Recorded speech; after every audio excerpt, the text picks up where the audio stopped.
Hello and welcome to Midnight 29's reading of The Party Adoption.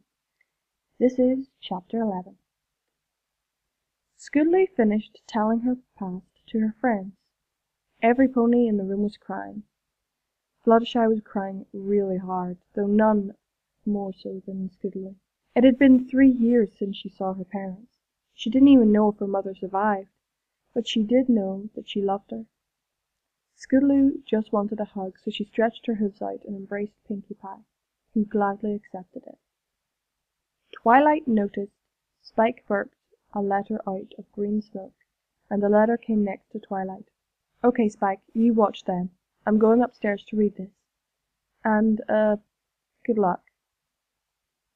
Twilight had went upstairs. She opened the letter and started reading it. "Dear my faithful student, this news you have sent me is very sad. I have looked into it, and it appears 3 years ago my guard found her father, Foggydrop, dead in the forest. Her mother's whereabouts, however, we were unable to find. It is best that you move Scoodloo into the Canterlot Orphanage, since Ponyville doesn't have one. Good luck with whatever you pick, my faithful student. Good luck. Oh, one more thing. I sent Miss Kindheart, the orphanage caretaker, to receive the filly. You have an hour to decide. Once again, good luck." Twilight gulped. "An hour? But I've only got like 20 minutes left. Ugh! How do I always get into these situations?" She was interrupted by tiny feet. She heard Spike coming upstairs. "What is it, Spike?" Spike crossed his arms together to show he meant business. What's going to happen to Scoodloo?" he asked. Deep down, he really didn't want to lose Scoodloo. She was one of those friends he liked. Twilight really didn't want to make Spike cry, so she had no choice but to tell the truth. "Well, Spike, the princess is sending the caretaker of Canterlot Orphanage here," Twilight said, a single tear falling down her cheek. "I don't know what to do, Spike. Kindheart will be here in about 5 minutes. If we don't think of something soon, Scoodloo will have no friends. She will be in an orphanage with no friends whatsoever. But let's tell the rest of my friends first." Twilight walked downstairs, leaving Spike dumbfounded of the situation. Twilight stopped in her living room. "Hey, girls, can I speak to you alone?" Twilight said, motioning Applebloom and Sweetie Belle to stay put. "Come into the kitchen and we'll talk." Twilight and her friends walked into the kitchen and they all took a seat. But that didn't stop Sweetie Belle and Applebloom from listening. The room was silent for several minutes, but Twilight broke the silence with a slight sob. "Listen, girls, the princess is sending Miss Kindheart to Ponyville. She's taking Scoodloo to Canterlot Orphanage. I'm sorry, but I think it's best for her to live in the orphanage instead of on the streets." This has caused every pony and 2 fillies to gasp. Applebloom and Sweetie Belle burst into the kitchen. "No, you can't do this. There has to be another way," they both said in unison. "It's not that easy, girls," Rarity tried to tell them, though her voice quivering slightly. "Oh, come on, can't one of y'all adopt her so she could stay? Then maybe she'd be happy," Applebloom said, tears streaming down her eyes. Applejack took her hat off and walked over to Applebloom. "Look, Sugar Cube, I know it's hard to take in, but some of us are just too busy to take care of any fillies. It's best for you, and best for her, to go somewhere else where she'd be a lot safer. She'd get food and care," the farmer said truthfully. This caused the 2 fillies to cry even more. Sweetie Belle and Applebloom hugged each other, crying into one another's shoulders. Pinkie Pie, however, just stood there in shock. "How dare they say they don't got time to adopt her? How dare they make my friends cry?" Pinkie Pie said to herself, and started yelling. "I'll do it! I'll adopt her!" Pinkie Pie's yell caused everyone in the room to gasp. But Pinkie Pie, nothing personal, but I don't think you know what it's like to take care of a filly." Twilight was interrupted by a pink hoof being inserted into her mouth. "Look, Twilight, I've taken care of the Cake Twins, so I think I know what it's like," Pinkie Pie said, smiling widely. Twilight frowned. Deep inside she didn't think Pinkie could handle it, but maybe Pinkie was right. "Okay, Pinkie, I'll send a letter to the princess and—" She was interrupted by a knock on the door. Twilight gulped. "Uh-oh, she's here. Would you girls go into the living room with Scoodloo? I'll see once I let her in if I can ask Celestia about you adopting Scoodloo."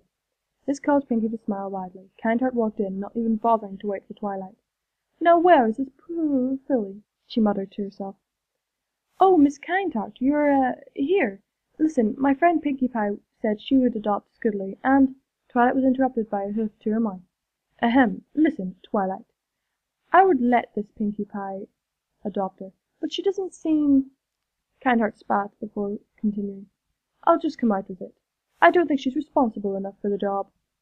Miss Kindheart, I think Pinkie will be more than capable for the job, said Princess Celestia as she walked in, coming out of nowhere.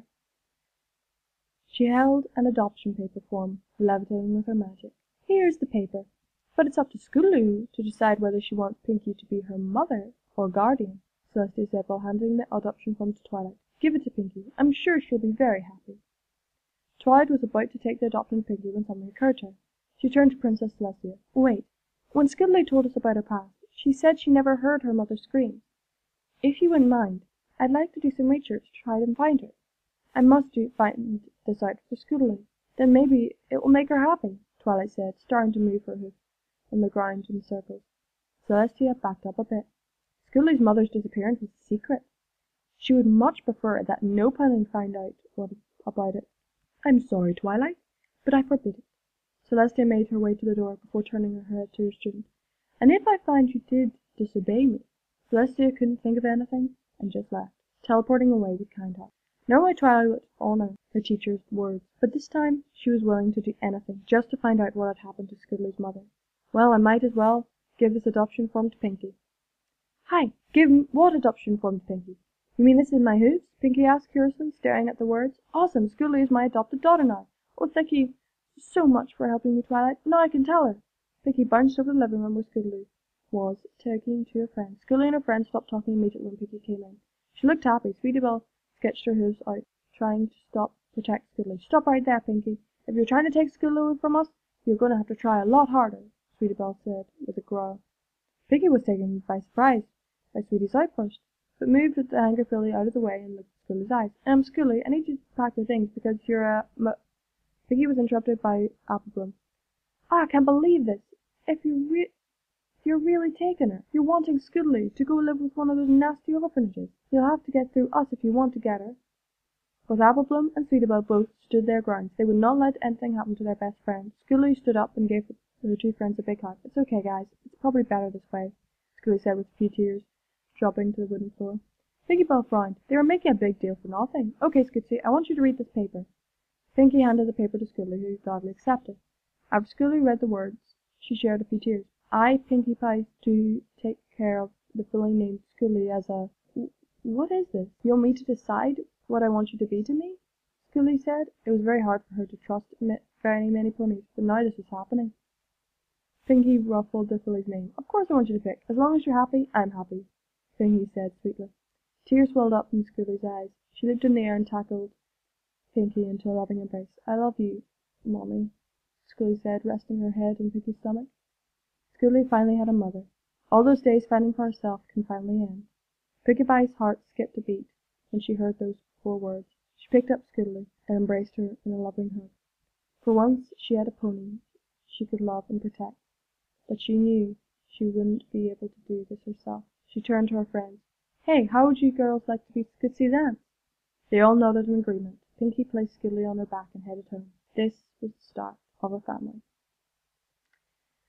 Well, thank you for listening. This is Midnight 29.